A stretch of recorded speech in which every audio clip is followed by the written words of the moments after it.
Saya ingin menyapa Pak Erwin kembali. Pak Erwin Haryono selaku Direktur Eksekutif Departemen Kebijakan Sistem Pembayaran Bank Indonesia. Hai Pak Erwin. Ya. Halo Pak Erwin, sehat? Alhamdulillah. Alhamdulillah. Oke. Lalu ada juga Pak Haryanto Gunawan selaku Komisaris OVO. Halo Pak Haryanto. Oke. Siap. Lalu juga ada Senior Vice President BCA Pak Martinus Robert Winata. Halo Pak Martinus. Ya, halo, selamat siang Bapak Ibu. Selamat siang. Oke. Dan juga ini ada Pak Bari Arijono selaku founder and CEO dari PT Digital Enterprise Indonesia and Bank 4.0 Breaking License Holder. Halo Pak Bari. Halo Mbak Aziza, selamat siang. Assalamualaikum warahmatullahi wabarakatuh. Waalaikumsalam warahmatullahi wabarakatuh. Semua narasumber saya sudah ready ya untuk memberikan materi-materinya.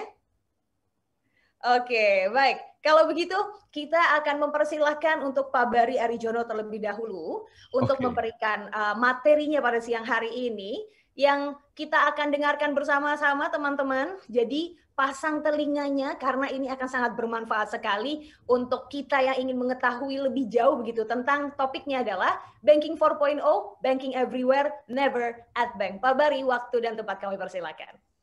Baik Mbak Aziza, terima kasih banyak atas waktunya. Assalamualaikum warahmatullahi wabarakatuh.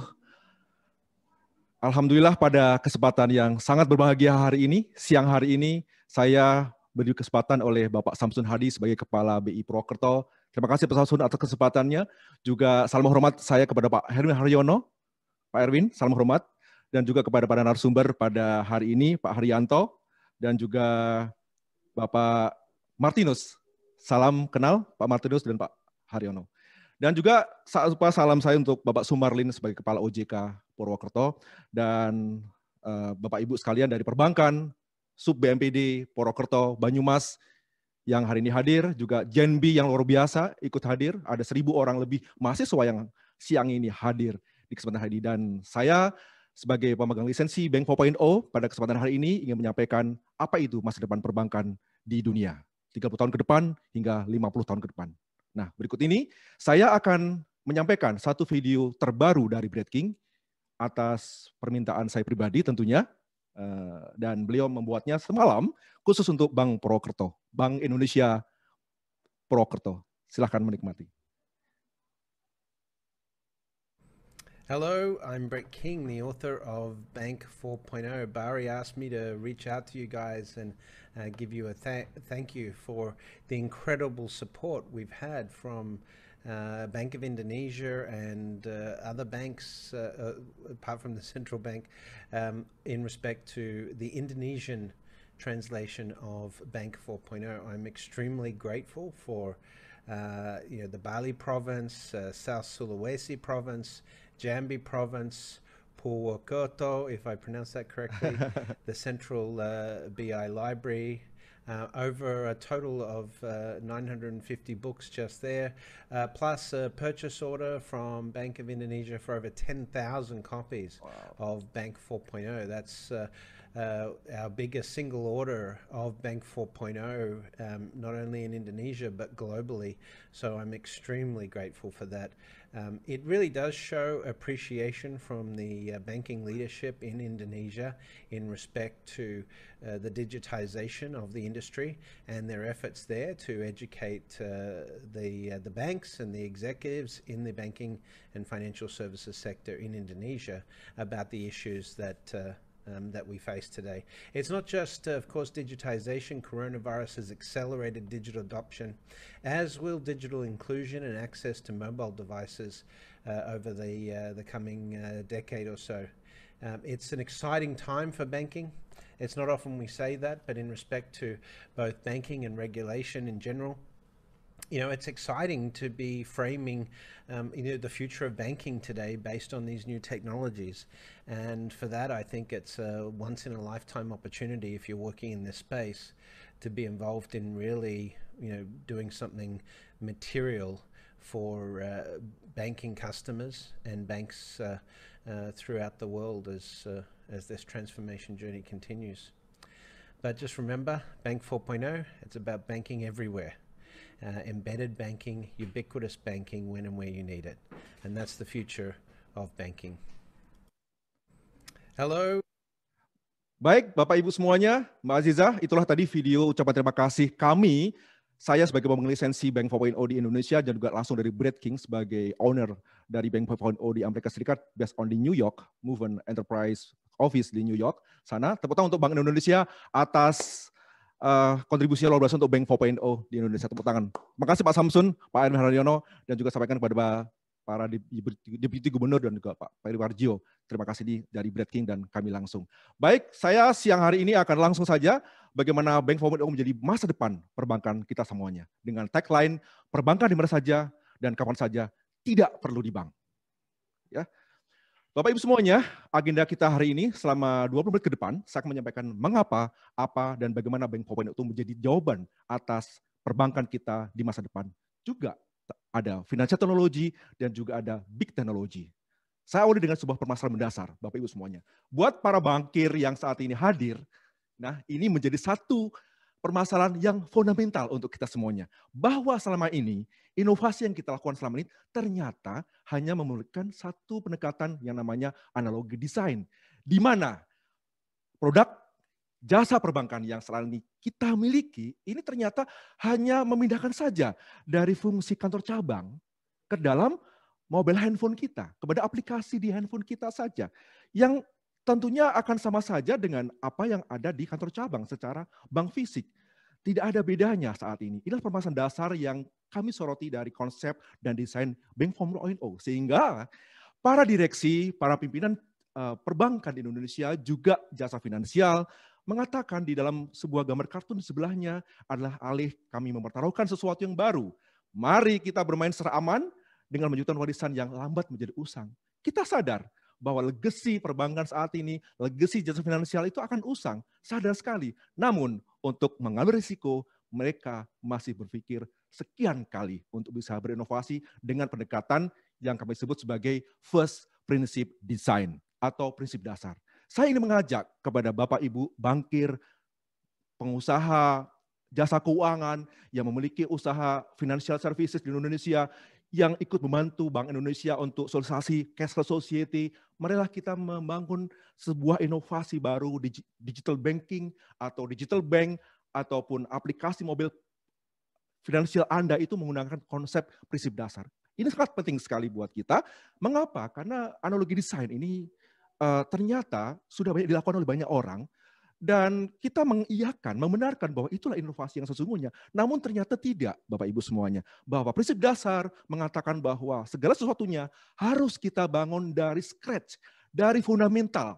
Nah, lalu bergerak menyelesaikan masalah dari situ semuanya. Siapa yang memperkenalkan pertama kali? Elon Musk dengan SpaceX-nya, dengan Falcon 9-nya yang baru di-launching kemarin, ya, mengalahkan semua inovasi dari NASA. Apollo yang sangat mahal sekali harganya, namun Elon Musk membuktikan bahwa 95% reduce cost, sangat efisien sekali dengan SpaceX-nya. Kedua adalah Steve Jobs. Bagaimana saat iPhone pertama kali ini di-launching oleh Steve Jobs tanpa ada keyboard. Pada saat itu BlackBerry dan handphone lainnya itu pakai keyboard semuanya kan, dan sangat terkenal. Namun beliau mengatakan ini adalah harus kita lakukan sesuatu yang baru, ya. Kita bangun sebuah produk desain iPhone yang secara fundamental dari dasar yang berbeda dengan yang lainnya. Sehingga saat ini handphone kita tidak ada keyboardnya, meniru daripada Steve Jobs, iPhone itu sendiri. Ketiga adalah Jack Ma. Fundamental sekali Jack Ma. Beliau punya e-commerce Alibaba, punya financial technology yang akan IPO. Nanti akan jelaskan dan bagaimana Jack Ma bisa menerapkan prinsip besar dan ini berhasil dilakukan olehnya ke depan. Ya. हम सबको प्यार तो है, लेकिन ये आजादी होती क्या है? आजादी होती है मकसद को मुकाम देना,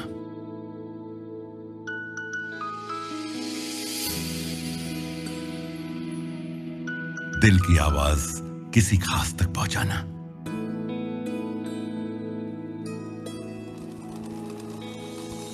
चार दीवारी में भी खुलकर सांस लेना, बिना किसी झिझक के आजादी से जीना।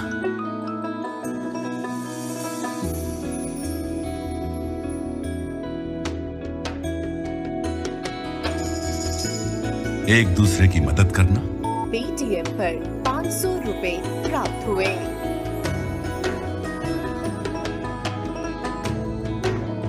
बेफिक्र होकर अपनी जिम्मेदारियां निभाना। आजादी एक अंदाज, एक सोच, एक आवाज और एक गूंज होती है जिससे चलता है कभी न थमने वाला India. Semoga pada mengerti ya bahasa Indianya ya. Inilah inovasi yang luar biasa dari India. PTM adalah sebuah perusahaan teknologi, bukan bank. Dan inilah masa depan perbankan di India. Lebih dari separuh lebih populasi di India sekarang menggunakan PTM. Dan inklusi keuangan ini berhasil diciptakan oleh PTM di India. Sebagaimana M-Pesa di Kenya. Kita tahu Kenya bagaimana negaranya, mirip dengan kita. India, Kenya, mirip dengan kita. Brasil, mirip juga dengan kita. Populasi di Kenya, 45 juta jiwa saat ini sudah menggunakan M-Pesa. Adalah merupakan contoh konkret dari penerapan prinsip dasar juga.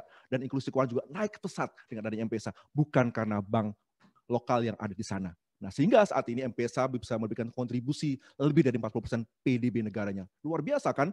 Nah, sedangkan PTM, kita lihat di video tadi, bagaimana Indonesia punya KRIS saat ini, Quick Response Indonesia Standard. Nanti Pak Erwin akan menjelaskan di sesi berikutnya, itu menjadi satu inovasi, menjadi satu masa depan untuk kita semua, baik di perbankan maupun di jasa finansial. Nanti ada juga Alipay.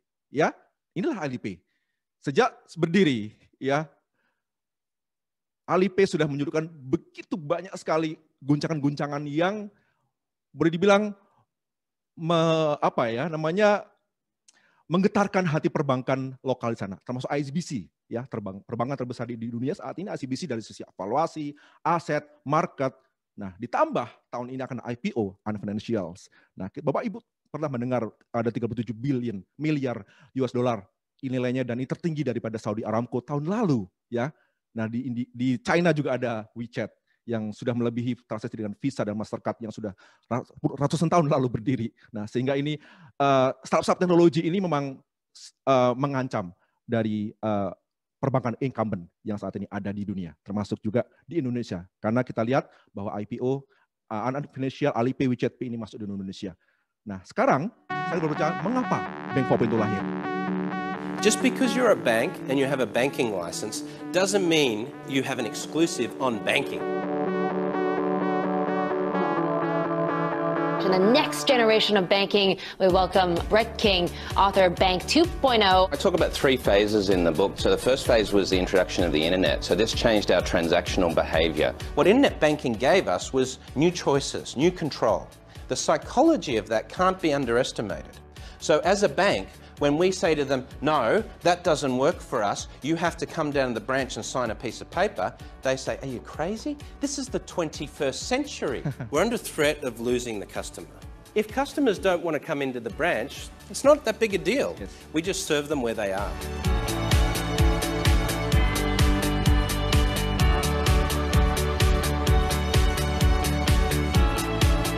The banks complained to the Hong Kong Monetary Authority and said, do you know what? Octopus is acting like a bank.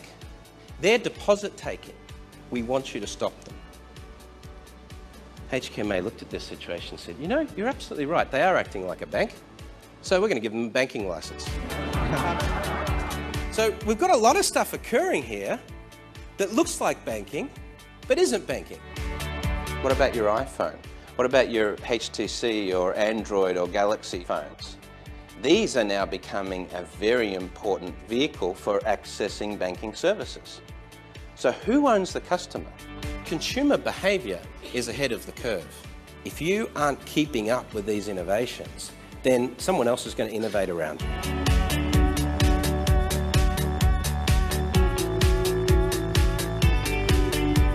I'm not sure that branches are necessarily the way to go. If I was building a new bank, mobile is growing extremely strongly as a banking platform. When we look at the integration of NFC or near-field contactless communication technology into the iPhone platform for the next generation of the iPhone, this is going to become our credit and debit card.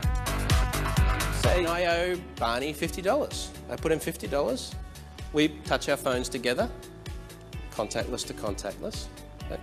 His phone just became a POS terminal. My phone just became a payment device. No card involved, no POS terminal involved. There might be a payments network involved, but that's the way we would choose to do the interaction. Why would I do that? Well, how simple is it?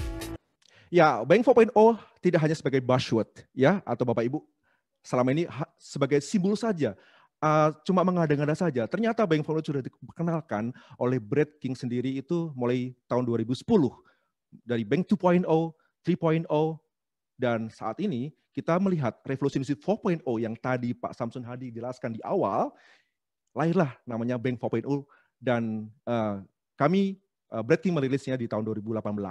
Nah, dari sinilah ide-ide Bank 4.0 itu lahir dan muncullah Challenger Banks yang saat ini kita lihat di dunia. Ya, inilah salah satu bentuk masa depan daripada perbankan di dunia saat ini.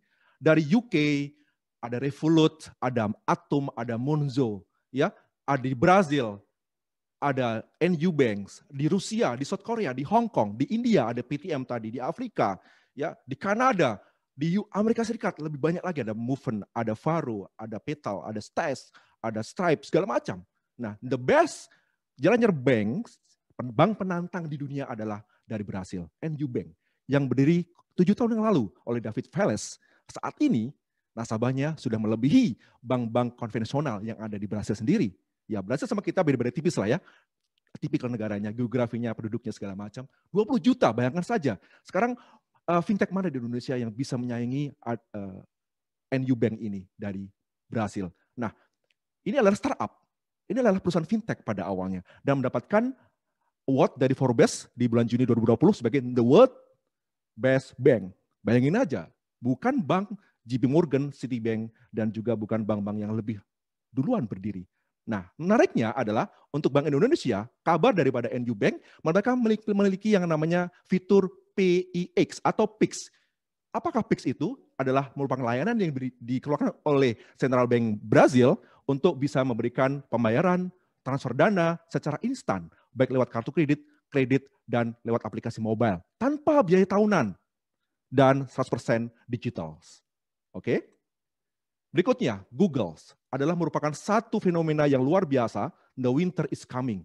Bapak Ibu semuanya, bahwa perbankan saat ini tidak bisa hanya berbenah diri transformasi digital, namun harus moving forward, moving faster, agar tidak dikalahkan oleh pemain-pemain teknologi besar seperti Google yang akan membuat bank. You're everyday banking, not a bank. Sehingga pada saat yang sama, CEO Citibank mengatakan bahwa waduh, ini kalau saya berkolaborasi dengan Google, membuat akun rekening nasabahnya lewat Google, lewat akun Google, maka dia khawatir bahwa nanti Citibank mau jadi apa gitu kan.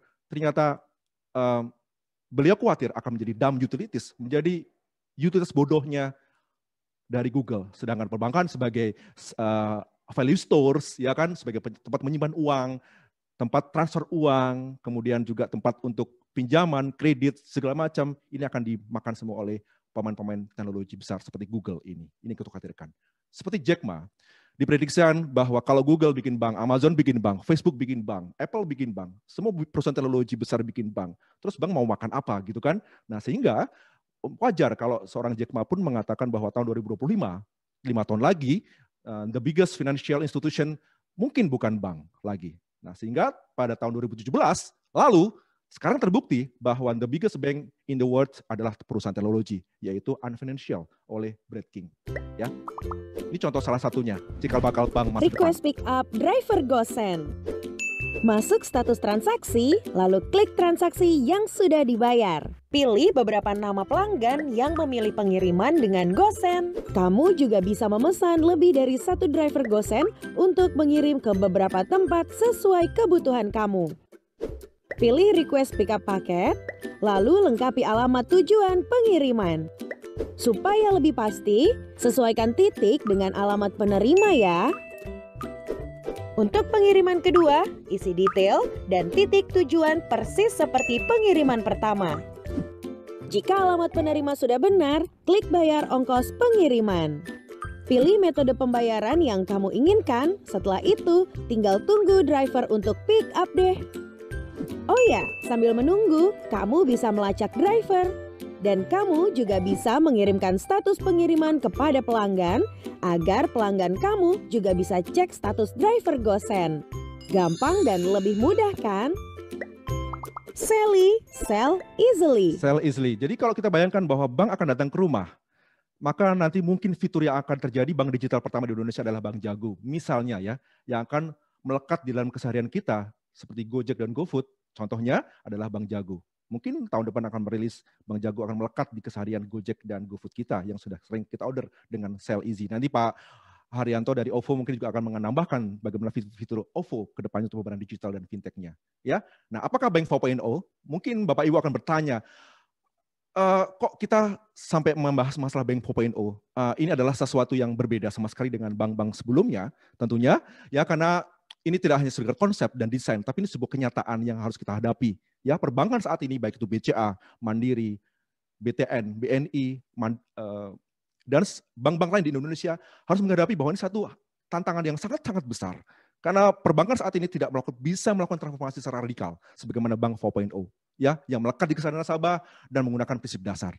Nah, Bank 4.0 juga memiliki kecakapan baru, ya, keahlian baru, kemampuan baru yang nggak pernah terpikirkan oleh bankir-bankir sebelumnya. Nah, juga menghadirkan bisnis model baru, tentunya regulasi baru. Jadi Bank 4.0 tidak hanya sekedar menciptakan sebuah bank baru dengan model bisnis baru, tapi juga mengubah regulator yang saat ini ada, sehingga nanti ada regtech dan subtech, di mana regulasi tidak hanya tertulis dalam pasal-pasal atau bab-bab undang-undang tertulis, tapi sudah merupakan algoritma yang memberikan ulang friksi, ada lisensi baru, ada disrupsi, ada sustainability, dan juga ada teknologi, Bapak Ibu semuanya. Nah, sekarang kita lihat, kita sama-sama melihat Bank 1.0, 2.0, 3, and 4. Itu seperti apa ya? Biar lebih jelas lagi, karena waktu singkat, jadi saya akan go through saja bahwa Bank 1.0 itu dikenalkan oleh Medici Bank di Italia, sekitar abad 14 lalu lah ya. Dan sama-sama saat ini pun ya kita masih melihat banyak Medici Bank, mungkin di sini ada BPR ya, yang masih bergantung sama bank fisik, masih menggantungkan jam kerja kantor cabang. Jadi kalau orang tidak bisa datang ke kantor cabang jam 8 sampai jam 5 sore, maka dia harus datang lagi besok hari. Karena mungkin rumahnya jauh segala macam. Nah, sehingga inilah ongkos-ongkos ini kan keluarnya sudah banyak ya. Jadi inklusi keuangan tidak tercapai kalau kita datang ke kantor cabang. Nah, tanda tangan basah juga masih ada sampai sekarang, tidak berubah. Buku tabungan, uang cetak masih ada sekarang. Jadi konsep Bank 1.0 masih kita pakai sampai sekarang. Kedua adalah 2.0, mulai dikenalkannya adalah mesin ATM, ada jaringan internet, ya kan, ada mobile banking, ada SMS. Mulai itu ada email, ya kan, nggak pakai kertas lagi, paperless, dan mulai beberapa mengeluarkan kartu. Jadi uang tadinya uang cetak, buku tabungan sekarang masuk ke dalam kartu debit dan kartu kredit uang kita. Nah, yang 3.0 mulai muncul digital banking, ya, fenomena adanya banyak mobil handphone di pasaran, ya, murah sekali handphone kita mudah dapatkan, muncullah challenger bank di sini, muncullah konsep brandless banking, cardless tanpa ada kartu, saat ini sudah banyak, ya, cashless tanpa ada uang cash, ya, ada e-money, ada OVO di sini, ada GoPay, Link Aja, Dana, dan sebagainya, bisa banyak pilihan. Nah, sedangkan Bank 4.0 adalah sebuah konsep desain digital bank yang sesungguhnya all digital, low friction, dan low overheads, ya, sebuah platform baru, ya, tanpa kantor cabang, tanpa kartu, dan menggunakan mata uang digital. Nah, real time kok transaksinya, jadi tidak perlu nunggu sampai besok transfer baru sampai, misalnya, atau remittance,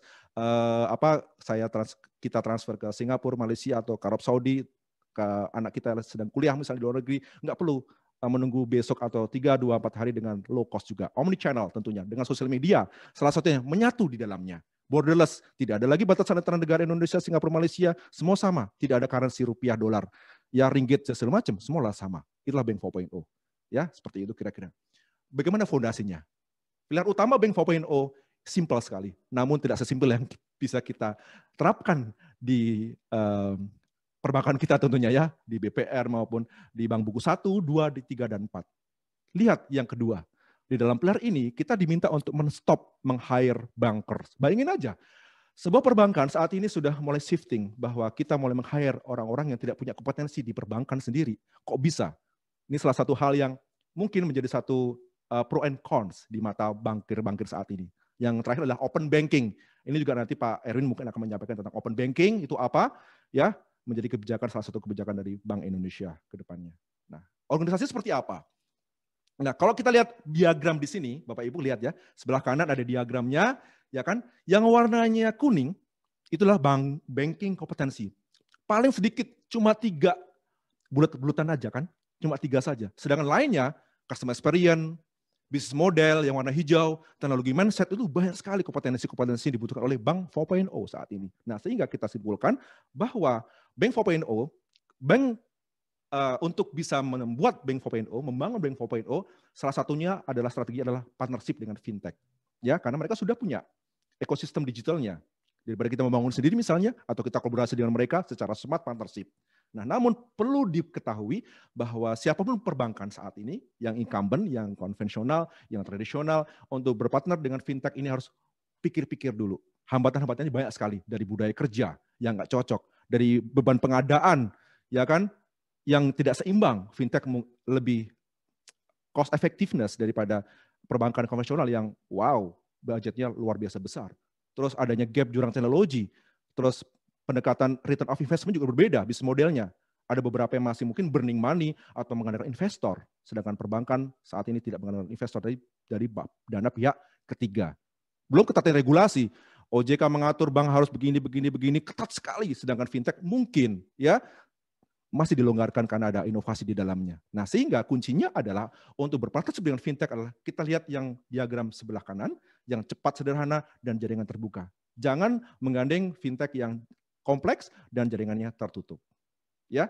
Nah, masa depan perbankan saya awali dengan marketplace banking. Ini contoh konkret dari Bank 4.0, ya, bahwa perbankan harus menjadi marketplace, bukan seperti e-commerce, bukan seperti Traveloka misalnya atau OVO, Dana, GoPay, Gojek, Grab, bukan seperti itu. Namun seperti ICBC lakukan. Ya, contoh konkretnya adalah bagaimana Open API ini bisa dimanfaatkan ya oleh semua stakeholder ekosistem digital. Baik itu oleh bank lain, ya, di sini ada Bank BCA, mungkin Open API-nya Bank BCA bisa dimanfaatkan oleh Bank Mandiri, ya, BRI, BNI, BTN, dan sebagainya. Dan juga dengan bank pendatang baru, bank challenger bank tadi, ada Munzur, Revolut, ya, ada NU Bank yang tadi, juga bisa dikolaborasikan dengan financial technology Open API-nya. Dengan fund manager, dengan perusahaan asuransi, dengan retail online maupun offline, UMKM offline maupun online, dan juga lain sebagainya. Hotel, semuanya bisa kita jadikan menjadi satu kesatuan, sehingga konsumen itu memiliki satu pilihan yang luar biasa kompetitif ya ke depannya. Inilah marketplace bank. Yang kedua adalah AI bank. Seperti apa AI bank?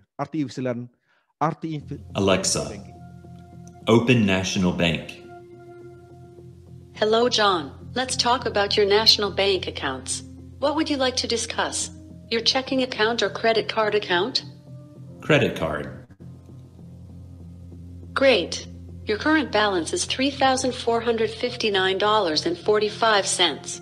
Your next payment is due on October 15th with a minimum payment of $100. Would you like transaction details or assistance making a payment? Assistance making a payment. In 3 of the past 6 months of payments, I see that you have paid more than the minimum payment due. That's great. Did you know that if you begin adding just $25 to your minimum payment amount, you would be on target to pay off your entire balance 1 year and 7 months faster than if you pay just the minimum payment? Would you like to do that today? Yes, I would. Great. Your minimum payment is $100, and you wish to increase the payment amount to $125. I have on file a checking account with National Bank ending in 8865. Is this the account you wish to use for this payment? That's the one. Excellent. An email confirmation of this payment will be sent to you at johndoe@gmail.com. Is there anything else with which I can assist you today? No, thank you. Thanks for speaking with me today. By the way, if you're in the market for a home, you can ask me about our 15 and 30-year mortgage rates for first-time homebuyers. If you would like more information about that, just say let's talk mortgages. Have a great day. Nah, inilah yang mengakibatkan ancaman beberapa posisi teller dan customer service di perbankan saat ini ya. Bagaimana digantikan oleh AI, artificial intelligence ya, ada robot advisor dan meniru apapun yang dilakukan oleh teller dan CS di perbankan digantikan oleh adanya teknologi AI ini, Bapak Ibu semuanya. Dan adik-adik sekalian, kalau ingin membangun bank dari awal untuk adik-adik Gen B yang saat ini hadir, mahasiswa-mahasiswi, mulai membangun blockchain banks. Ya, blockchain banking ini merupakan masa depan yang luar biasa, boleh dibilang promising sekali, dan kita sangat menunggu sekali inovasi baru dari blockchain bank ini. Ya, sebagaimana di China sudah ada, di Uni Emirat Arab 8 bank menyatu membuat satu blockchain banks di Uni Emirat Arab, sudah jalan juga dari tahun lalu. Ya, kemudian yang berikutnya contoh penerapan daripada bank 4.0, banyak sekali perusahaan-perusahaan dan lembaga-lembaga keuangan saat ini, baik itu bank maupun negeri swasta, itu mulai memikirkan ya bagaimana bank mereka menjadi perusahaan teknologi, menjadi perusahaan software company. Ya, nah, seperti banking as a services maksudnya. BBVA di Spanyol sudah melakukannya, ya. Mereka saat ini sudah memiliki jutaan digital identity yang di-create oleh BBVA sendiri. Apalagi kalau kita bicara PTM, tadi ada M-Pesa di depan, ada Unfinancial, Alipay, mereka sudah menciptakan identitas digital buat nasabahnya. Jadi bukan iktp yang saat ini kita pakai untuk EQIC, namun fintech seperti M-Pesa, PTM, Alipay, WeChat, dan juga BBVA tadi itu menggunakan identitas digital mereka sendiri versinya. Sebagaimana di India ada Aadhaar, ya, saat ini merupakan ID biometrik terbesar di dunia.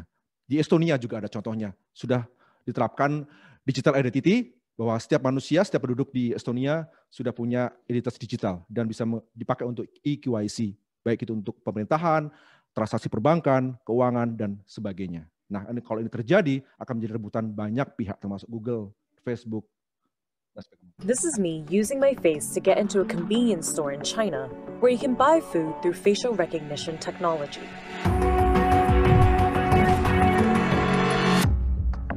Using your face to buy food is already a reality. Here's one system that KFC and Chinese search engine giant Baidu implemented in China. KFC's system even remembers your face and food preferences, so it can better recommend you new products. Much like KFC, this convenience store we visited in the city of Shenzhen has partnered with a tech giant, in this case, the payment app WeChat Pay, to create an experimental face-to-food experience. The store, Zhouheiya, encourages people to play and pay with facial recognition technology. With just your face and a simple thumbs up, the system will deduct money from your linked WeChat account. Making my mobile payment, my facial recognition juice. I come get this. This may feel very dystopian, but facial recognition has apparently been a welcomed advancement in big cities in China. So in China, the facial recognition is quite popular. In some scenarios, we try those face recognition techniques. So you don't have need to bring your mobile phone anymore. You simply show up and you take things away and it will directly be deducted from your account. To grasp how close China is to making facial recognition a reality, you first have to understand how close they already are to being a cashless society. Much of this has to do with WeChat Pay and its competitor Alipay, which both use QR codes to complete transactions.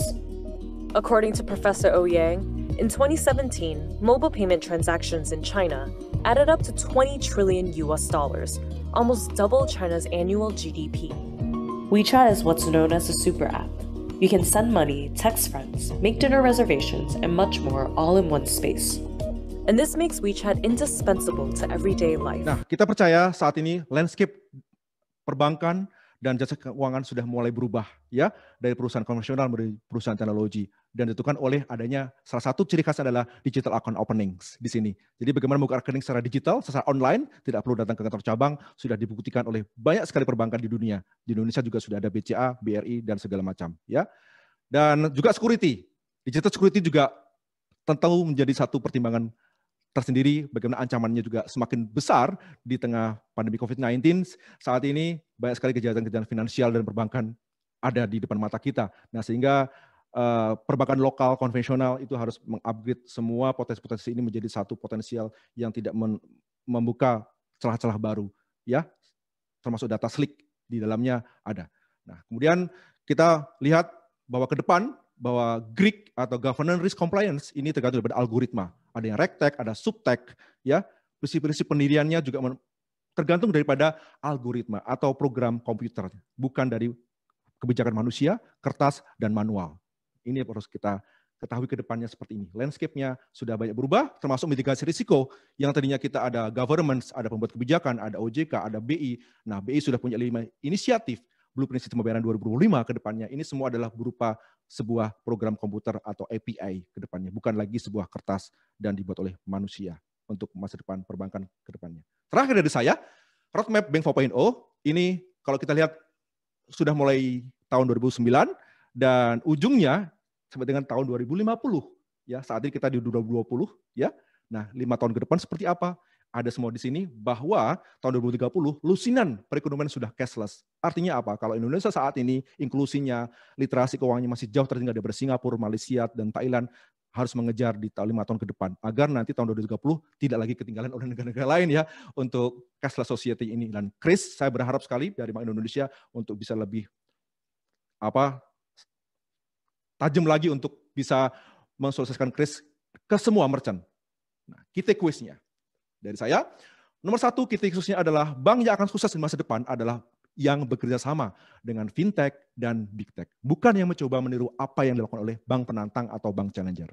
Nah, kita kuis kedua, Mbak Azizah, bankir yang bisa bertahan ke depan memiliki keahlian dan kecapakan baru teknologi di luar ilmu perbankan. Bankir konvensional akan hilang digantikan dengan bankir digital. Yang terakhir dari saya, kita kuis ketiga adalah operasional, bisnis, treasury, kepatuhan, dan manajemen risiko tidak akan kaku mengacu pada satu wilayah geografis saja. Dengan verifikasi IKTP misalnya, alamat, rumah di mana, tapi akan menyatu dengan sosial media, nasabah, Instagram, Facebook, Twitter, dan sebagainya. Demikian dari saya, dan terima kasih atas kesempatannya. Wassalamualaikum warahmatullahi wabarakatuh. Waalaikumsalam warahmatullahi wabarakatuh. Saya mau tepuk tangan, boleh ya Pak Bari? Saya nggak bisa mengalihkan pandangan saya dari apa yang sudah Pak Bari presentasikan, namun mungkin pertanyaannya, saya ada sedikit pertanyaan. Tadi, the biggest bank in the world is technology. Jadi bagaimana akhirnya kita dihadapkan dengan era mau nggak mau harus ada di situ. Tapi pertanyaan besarnya adalah, apakah ini merupakan satu kesempatan untuk bentuk kolaborasi secara besar-besaran untuk para perbankan ya, untuk bank di Indonesia, atau somehow ini juga menjadi ancaman karena siap nggak siap, apabila tidak siap untuk collab, berarti harus siap untuk tergilas gitu dengan apa yang akan terjadi ke depannya ini.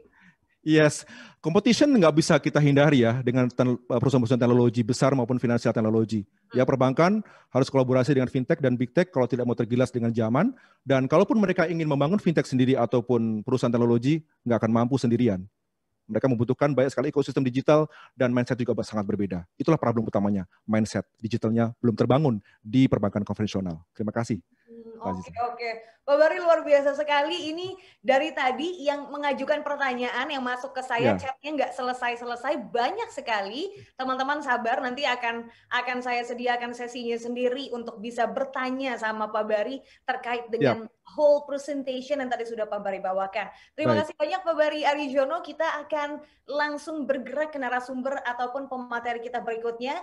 Yang berikut ini